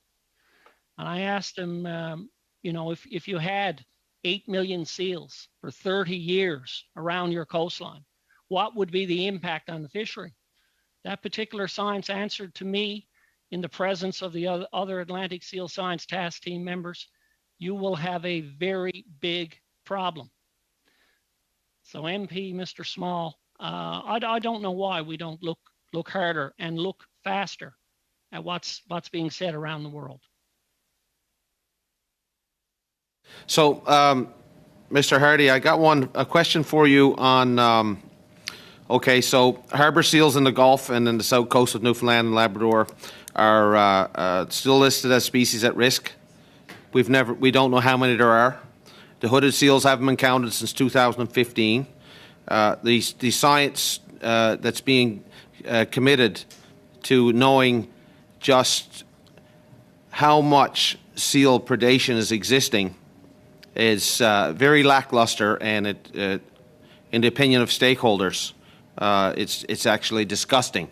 So, is DFO, in your opinion, with your experience on the task team, is DFO doing all it can to know about how many seals are actually out there and how much they're consuming? Do they really want to know? You know, there's no excuse that after 30 years that we don't know how many seals are out there. Each different species should have been counted by now, should have been counted multiple times by now. So in order to know the impact, you need to know how many are there, you need to know the daily diet, and you need to know their spatial distribution. These are all things that DFO science need to focus on. And, you know, if you're from Newfoundland and Labrador, it's basically been a conflict between the industry, fishers, and our DFO science when it comes to talking about seals and discussion on seals. You do any type of search and you'll find the statements from our DFO science. And basically they go against what industry is saying. And, you know, there needs to be more dialogue, there needs to be more openness and more transparency. And, you know, we've had regulations on our fishery throughout Atlantic Canada, you know, very little fishing activity. If you have a moratorium for 30 years and you don't have a northern cod recovery, why? You have to ask yourself why. You know, 12,000 tons is not a fishery. I've been to Iceland many times. Most plants in Iceland process 20,000 tons individually. Norway has a quota of around 900,000 tons annually of cod. They don't have a crisis, but they don't have a seal problem. Iceland has 25,000 seals. We need to look hard. We need to know how many seals are there. And in the case of harbor seals, we need to get into the rivers. I can show you hundreds of photos of hundreds of seals living in a river year round. And I've had DFO science tell me they have no impact on salmon populations. That's not true. We need to find the answers. Thank you, Mr. Small. We'll now go to Mr. Manley for 5 minutes or less, please. Thank you, Mr. Chair, and thank you to all the witnesses for appearing here today. Certainly one of the interesting themes coming out of this is, I think, what does science mean, and are we all arriving at a common understanding of what science is, and science as an exercise to integrate knowledge and evidence from all available sources without bias. And it's kind of in that theme that I have a few questions. Mr. Trites, I wanted to ask you, I was really interested in your recommendations around research clusters, and wanted to bring that out a bit more, and wondered if you could describe how a research cluster might work, and maybe taking the example of how that might work for examples around Pacific salmon in particular. Thank you for the question. The idea of a research cluster is to get the advice from those that fish, those that do research, those that do management, and those that do sort of cutting edge research. So in terms of salmon, I'll give you an example. We're doing a study on killer whales, asking whether or not there's enough salmon to support southern resident killer whales. What struck me is we held small workshops with sport fishing guides, and their knowledge of salmon far exceeded the knowledge that I had obtained through scientific papers. They were instrumental in helping us design a study along with whale watching companies, and we put the two sets of data together. And what we found when we did our study was that there was in fact 4 to 6 times more salmon available to the declining southern resident killer population than to the growing northern one. So to my mind, that's an example of where you can use the expertise of different stakeholders to help guide science, help design the studies, and end up with results that one can collectively accept. Thank you. I want to just go to Dr. Rangeley now, and at the end of your 5 minutes, you mentioned again bringing in bringing in the Indigenous perspective, Indigenous knowledge, and I wondered if you could elaborate a bit on how you see doing this. Well, thank you for the question. I think that's an important question in terms of the methodology, which, while we have a number of commitments in Canada around Indigenous reconciliation and including Indigenous knowledge systems into decision making, there seems to be no real clear pathway for inclusion. I think very clearly, and I think everyone would agree, that both in terms of understanding evidence from a long temporal scale, in terms of Indigenous communities on the water through programs such as the Guardian Watchman and other kinds of sources of evidence, there is value contributions that should apply to the evidence around decision making. And what I would ask is that this committee and Department of Fisheries and Oceans be cautious of tokenism around how that kind of knowledge will be used or incorporated, and actually figure out mechanisms to co-manage and co-govern with our Indigenous peoples. Thanks. And Mr. Sean Jones, I know that you spoke to this earlier in that co-governance perspective, and particularly with the regulatory hat. I wonder if you could maybe further elaborate on implementation of co-governance and incorporating the Indigenous knowledge. I think co-governance, or what DFO sometimes called collaborative governance, needs to be implemented by agreements with clear terms of reference. And my fellow witnesses have talked about Indigenous perspective, and in particular with traditional knowledge of Indigenous communities. That's very important to integrate. But I think we need to remember that Indigenous communities have their own scientific advisors, and they bring that scientific perspective to bear as well.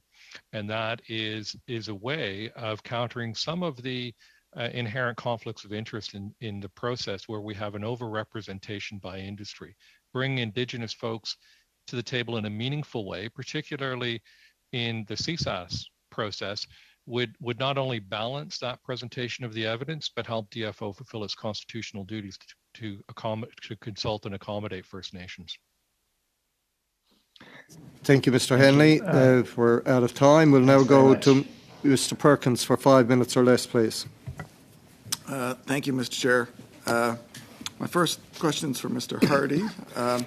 Mr. Hardy, I'd like to talk about seals, surprisingly. I did an order paper question in the House of Commons, and it was about the stomach content of seals. And the minister recently patted herself on the back in Newfoundland for stating the obvious: seals eat fish, and somehow thought that was a revelation. Apparently they did in DFO. They thought it was a revelation. So I asked for the stomach content sampling of DFO, not specific to any province, since 2017, and all the details. I have 122 pages of the DFO response on June 10th. 107 of the 122 pages are in Newfoundland and Labrador, a few pages on New Brunswick, no sampling in Nova Scotia, no sampling in Quebec, no sampling in British Columbia. And I'm sure you'll be shocked to learn that of all that sampling, on the findings pages, it says what was in the stomachs not available. It took them anywhere between 3 to 9 months to analyze the stomach samples. And in their report to Parliament, they're not willing to disclose what's in the stomachs, perhaps because maybe they did find Alberta beef and don't want to contradict their minister that the fish, that seals eat fish. But so my question for you, in the SEAL Task Force, did you get access to any data on the stomach contents of seals? Yes, we did have a number of presentations by DFO scientists on a variety of species of fish and what was found. Mr. Perkins, if I could, I'd just like to explain to the people here. Last year during COVID, we were following what was happening in terms of stomach sampling in Newfoundland. And the protocol here in Newfoundland has been to use the same fishermen year in and year out for a decade or more, from the same community, from the same time of year, in the winter months, December and January. Now, what I'm about to say is probably a bit shocking, but I'm going to say it. I spoke personally to the fishers that collected the stomachs. And these stomachs were left in the fishermen's boats or on their wharves for a period of months before they were collected by DFO. Hard to believe, but it's factual. And I thought, well, maybe it's due to COVID. Maybe this is not the normal practice. But when I asked, they said, no, this is what happens. So in terms of stomach sampling and, you know, how to determine what a seal eats, if we were using fisher science and fishers were trained to document what was in the stomach when it was freshly taken on board, they can easily see and identify a herring, a capelin, or a mackerel, because when the stomach is fresh, the fish are also fresh. But can you imagine the degradation of the stomach after being left unrefrigerated for weeks and months on end? Yes, you can do chemical analysis later and determine that, yes, there was a codfish there. But, you know, I think that the stomach analysis, both from a spatial representation and seasonality, and to say that there's no stomach analysis in Nova Scotia or Quebec is crazy. I mean, this can be done. And industry wants to do that tomorrow. They want to do that. They want to start this program tomorrow. They want to take seals. Thank you. I'm a little bit of time, so that is shocking, but it's consistent. Some of these numbers are from 2017, where it says 9 months it took them to get to the stomachs. So in the rebuilding plans of DFO and the integrated fisheries management plans, in recommendation 3, you talk about including seal predation in those. I take it from your responses that seal predation is not part of it. Is seal predation part of the modeling of our fish stocks in Atlantic Canada, or for that matter in British Columbia? I think it comes under the broad term of natural mortality. And we see, a large percentage of unknowns when it comes to natural mortality. What happens to a smolt when it leaves the river? We're seeing less and less salmon returning. So are they caught elsewhere? Do they become prey of another fish species? Or are the seals, which are found in most rivers, taking a piece of it? So in terms of... So, sorry, one more question. No, if I can sorry, you're gone 40 seconds over as it is, Mr. Perkins. It'll be punishing somebody else for you to speak any longer today on this time slot. We'll now go to Mr. Hardy for 5 minutes or less, please. I think Mr. Perkins and Mr. Hardy punished lunch a little bit. Mr. Young, you said something I think deserves to be put up in bright lights about the DFO acting as an arbiter versus a regulator. And we've seen a number of examples of consensus building on science, which includes stakeholders, which by the very definition of that word have a bias. Should the conflict resolution piece be taken out of the DFO? At some level, yes. Ultimately, there's a number of layers to this. The conflict of interest piece is particularly troublesome. But ultimately, without clarifying what they're supposed to be doing, and then having a mechanism to ensure that we're reporting on their success in doing that, it's just too easy to naturally move into a mode where we try to present what we do as consistent with what has been asked of us, and to remove that accountability where we can. And that ultimately we're not allowed to fail. And so without a measuring system to deal with that, this is a natural tendency, and I don't actually fault the department for actually moving in that direction. All right, I will, unfortunately, for the purposes of time, I'll have to move on. Sean Jones, in Ian Bailey's article in the Globe and Mail, he quoted Kevin Lemke, the communication director for DFO, talking about the delay in releasing the science on PRV. He said in a statement that under the Aquaculture Collective Research and Development Program, all authors must agree to the contents of the paper before it is released. And as a result, in this particular paper's case, the delay was 10 years. So again, this business of collaboration, of course it's necessary, especially in the interest of fair process, but are we being well served when, in the interest of collaboration, we end up with consensus, which is often defined as the lowest common denominator agreement? Is this serving us well here? No, it's not. And that's an example of DFO not affording the legal rights that it had available to it.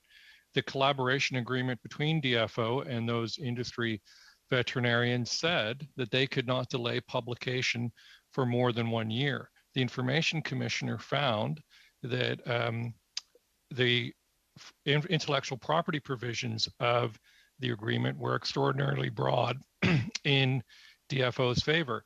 My understanding is that Dr. Miller Saunders volunteered to publish the paper independently and not use any of the intellectual property of her co-authors. DFO still withheld that information in this case because they essentially gave industry a veto over what research could be released. So there's two problems there. One is these types of agreements with industry on collaboration. The second is how DFO managers selectively choose to ignore the powers that they have under those agreements to allow scientists to publish their work independently. And I guess, Mr. Rangeley, or Dr. Rangeley, I hadn't asked you a question yet, but the CSAS model, are we being well served is, again, the necessity to collaborate and come up with consensus, holding back valuable research that, sure, could be challenged, but that challenge process is something that would be far more valuable to the public interest than just everybody getting off in a room somewhere and deciding what it is. Well, thank you. Absolutely, we have to follow the science, the best available evidence. The CSAS process, our concern with that is the timeliness of that information. It presumes that individuals that aren't in the room during for example, CSAS meeting, or that have nothing to add in terms of the evidence. It also assumes that they are not affected by the consequences of that, and that is of the CSAS science process. And that's particularly concerning when then the minister takes on that information and makes a decision, for example, on a stock, that affects individual fishermen who, did not see that coming. The previous question around mackerel was an example of that. So we're not seeing the evidence come through, and I would certainly take the opportunity to say that, much of the evidence that's coming to the minister is quite opaque, the basis on which the science decisions are being made, and they're not necessarily following the CSS. And I would call to attention the recent decision to roll over the capelin quota, whereas not only did we not have evidence, there's clear evidence of a collapse of that fishery, and it hasn't thrived for 30 years, and yet there's no transparency on that availability of information. So I'm not advocating a consensus model, but rather a sound process on which the evidence that the minister is making decisions on is transparent. And that's why we put in our recommendations something like a report to Congress, like they do a report to Parliament, like they do in the US in their reports on Congress. Accountability, responsibility, and transparency are sorely lacking in many of the decision-making processes. Thank you, Mr. Hardy. We'll now go to Madame Debienne for 2.5 minutes, please. Monsieur le Président. Mr. Chair, I would like to talk to Mr. Christopher Jones.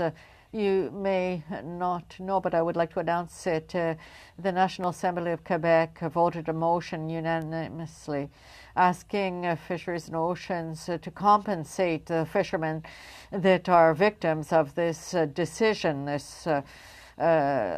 of the mackerel and herring fisheries, those who are suffering. So how does it work at the Department of Fisheries and Oceans from your past experience? How can you come to such a quick decision without giving any warning to the fishermen? And of course, the DFO is managing the fisheries, but we can't forget the human dimension. Can you give me some information? Yes, I'll try to be brief. The past experience of compensation came from a different source, and the most notable is northern cod, where the fishery was essentially closed for some 30,000 people. In this instance, there was a unexpected notification. I think the fact that there wasn't a lot of dialogue between the department, science, management, with the industry, caused a lot of unexpected angst with communities. I don't know, once one sets a precedent of compensation, I think the response for compensation can be many forms. It can be in the form of science commitments, can be a form of other alternatives. So it has many aspects, and so that has yet to be worked out. And that also applies in instances of marine protected areas where fishermen are now being shut down, where they're looking for compensation, and the department is telling them that there's no mandate to provide that. So it's a bigger issue, and I think it's one that I would expect needs to be dialogued, and it becomes a political one. So hate to turn it back to you, but I think that's where we're at on this issue. Monsieur Jones. Thank you very much, Mr. Jones. Barron for 2.5 minutes or less, please. Thank you, Chair. I was actually hoping to ask a few of our witnesses today a similar question. Mr. Young, you had in your 6th recommendation listed in your written, and also you spoke about as well, around the restructuring of DFO where necessary to support these changes and to remove conflict of interest. I'm wondering if you could expand on that a little bit around what that might look like and what you would recommend. It's a complex topic, but I'll give some high-level overview. We need to separate science adequately and ensure science advice is being presented in a clean and unbiased format publicly and directly to the minister. We need to ensure that science advice and recommendations are delivered to the minister without interference. So ultimately, there's many different ways we could do this. We did used to have a Fisheries Research Board of Canada which was more distinct scientifically than the management itself. That is a model we could explore. Thank you. Could I ask the same question to Mr. Sean Jones, please? Yeah, I would echo my fellow witnesses' comments, and I think that DFO managers need to allow scientists to communicate directly with those decision makers and allow the briefing notes and the materials that they prepare to go unadulterated to the minister. You know, we've documented numerous examples of where scientists are trying to get critical information to the minister in which DFO managers simply interfere and rewrite the materials so that the science that is presented as confirming existing policy rather than presenting the minister with the best available information. Thank you, Mr. Jones. I want to see if I can also get a comment from Mr. Treitz in my 2.5 minutes. It's a little overly optimistic, I realize. Thank you. I think there's often a disconnect between science and management. Science is a bottom-up process. Management seems to be top-down. And I feel in many cases the two are not talking together. And I think that it would be a much better process if the managers build relationships with the scientists. The scientists have a better understanding of what the questions are. But I feel the way I observe it on the outside is a disconnect between science and management. Thank you, Ms. Barron. We'll now go to Mr. Small for 5 minutes or less, please. Thank you, Mr. Chair. Thank you, Mr. Chair. I've got a question for Mr. Young. Mr. Young, do you eat fish? Yes, I do. Do you see our oceans as having a role in supplying healthy organic protein to the world? Yes. Do you know the difference in the productivity of Norway's ocean versus Canada's ocean per square mile? No. Well, the figure is 7.5 times more productive per square mile. Now, I heard you say in your opening remarks that harvesting seals would have no impact on restoring the productivity of our ocean and bringing back balance. Well, we've been managing our ocean for quite a long time already. This wouldn't be the beginning of managing our ocean. So if harvesting pinnipeds can't help restore fish stocks, I've got another question. If the seal population doubled or tripled, what would they eat? If the seal population doubled or tripled, would that have an impact on the fish stocks? My answer is simply that these systems are highly complex. Salmon predate on numerous species, some of which are both competitors and predators of target species, and that the ability to predict what would happen in that instance is very difficult to do. So if there was a continued population explosion, if the population continued on the trajectory that we have, would that have an impact on fish stocks, do you think? It would be an alteration of the ecosystem. I think it's hard to predict whether something like that is going to happen, and if it did, what it would do to the broader ecosystem. So I think you agree that they would consume a lot of fish. So if that number of, if we brought that population down through sustainable ethical means, we'd be able to supply more healthy organic protein to the world, wouldn't you think? No, I don't think that's clear. I think that we don't actually know, A, whether we're capable of effectively reducing those populations to a level that would make a difference that we want to have, nor that we understand well enough whether the difference that would create is one that we would want. Am I allowed to ask someone if they've been careless with the truth, like my father would say? 5 minutes is yours.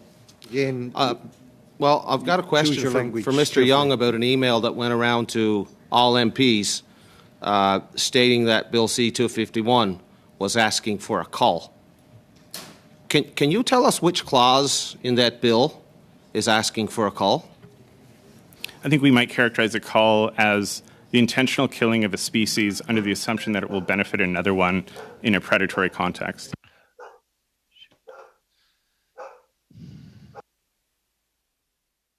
My next question is to Mr. Hardy, if I have any more time. In your recent experience at the Atlantic Seal Science Task Team, how cooperative was DFO Science Department with your team?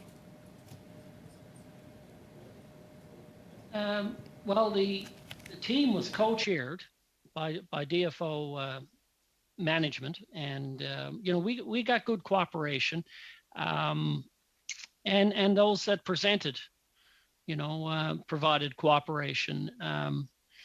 So I don't think there was anything being held back. A lot of us understood the situation locally, and overall we've commented, we've made recommendations.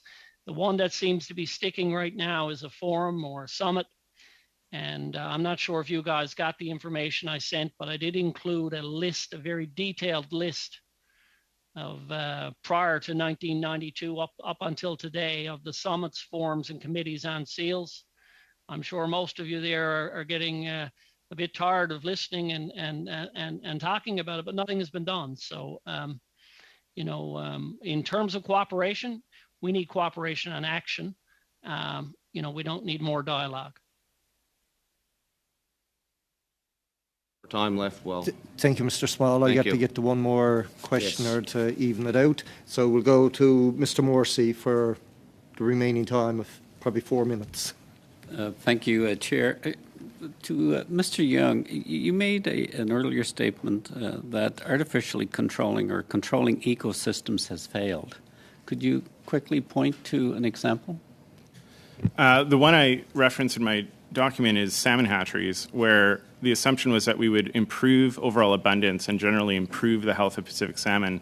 Fortunately, the latest science is showing that those hatcheries themselves have a direct impact, that hatchery fish are not the same as wild fish, and that continued efforts to move in that direction could be more problematic for wild salmon than beneficial.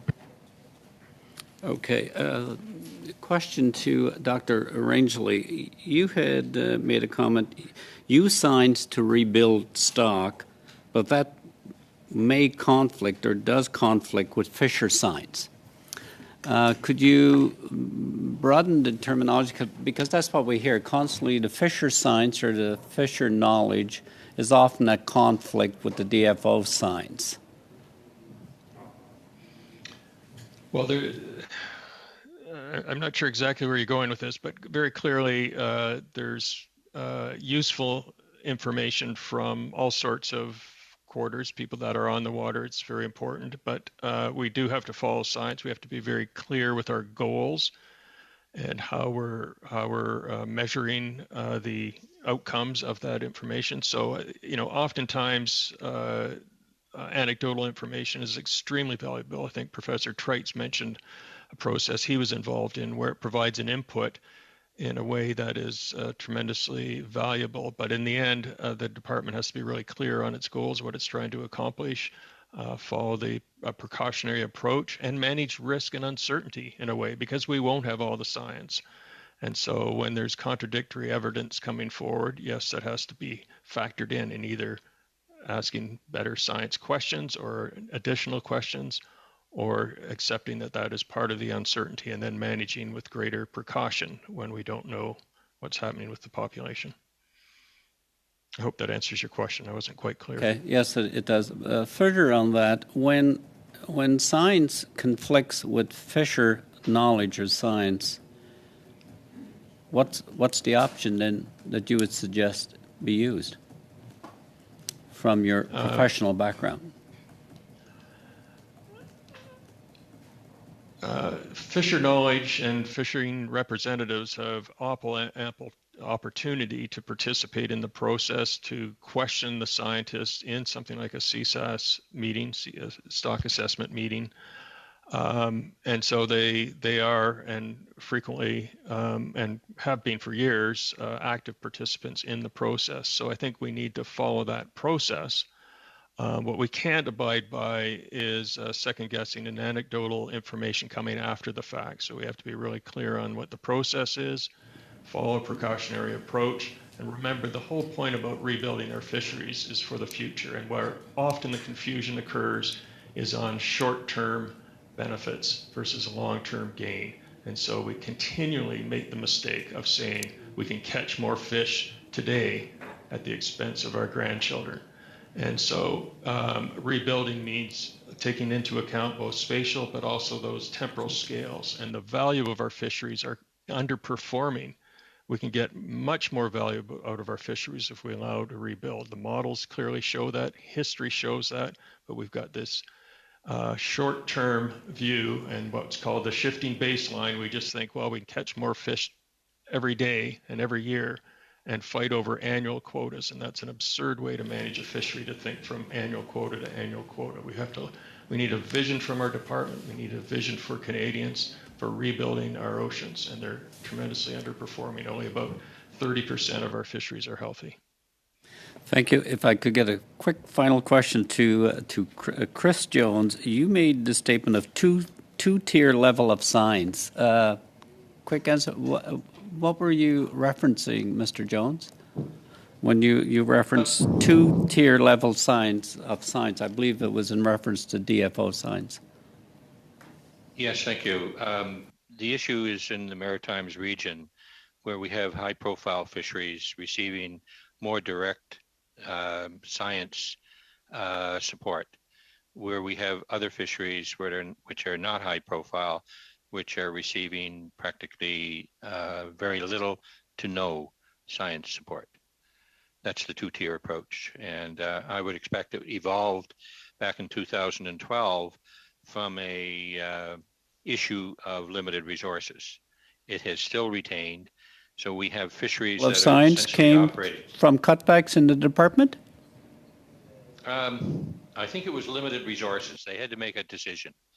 If they were going to put science, shotgun it across a broad scope, everyone get a little piece, or they were going to focus science in the higher profile fisheries, such as crab and lobster and halibut. So we are now have fisheries which have very little to no science involved in depending on their profile.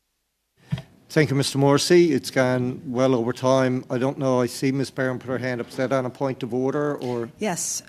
If I could just ask quickly before we end the meeting, as we have all of our witnesses here today. There was a statement made, and I'm wondering through the chair if my colleague could clarify. There was a statement around, and I can't remember the exact wording of it, but around the misrepresentation of truth in relation to information that a witness was referencing today. And I'm wondering through the chair if that member could clarify specifically what was being said. I want to ensure that we do not leave a meeting with an accusation of a member misrepresenting information. I think that's something that's worth clarifying. Okay, I don't recall which member referenced that. I don't know if... okay. Do you want to respond, Mr. Small? It's entirely up to you. Thank you, Mr. Chair. If I didn't mean to say that Mr. Young, if I said that Mr. Young had been misleading, it's in fact what I meant to say. The group that Mr. Young's representing misled MPs by insinuating that Bill C-251 is calling for a call, and there's no clause in that. But I just saw an email that went to MPs. I don't know why it didn't come to me, but it went to MPs. I haven't seen it. From Suzuki Foundation. Okay, I haven't seen it, but anyway. Again, I'd remind people, be careful of the words you choose. As the Speaker in the House often says, that words are what they are, right? If you use it, yeah. But anyway, I want to say that closes up our session for today. I want to say thank you to all our witnesses who appeared, both in person and virtually, for sharing your knowledge with the committee today. I know it's valued knowledge, and it'll certainly add to the report at the end of the day. And just a quick reminder to members, make sure your phones are on silent when you're in the committee room, because there's nothing worse than somebody either speaking, either virtually, or somebody else speaking and somebody's phone buzzes or dings or does it all. I'd be guilty of it myself at times, but I think we all know how to silence them completely and still get the messages if we want to get them. And I want to say a big thank you to our interpretation today for doing a wonderful job and their patience, to our analyst, our clerk, and of course all our own individual staff for making this a success today. Meeting adjourned. Thank you, Mr. Chair.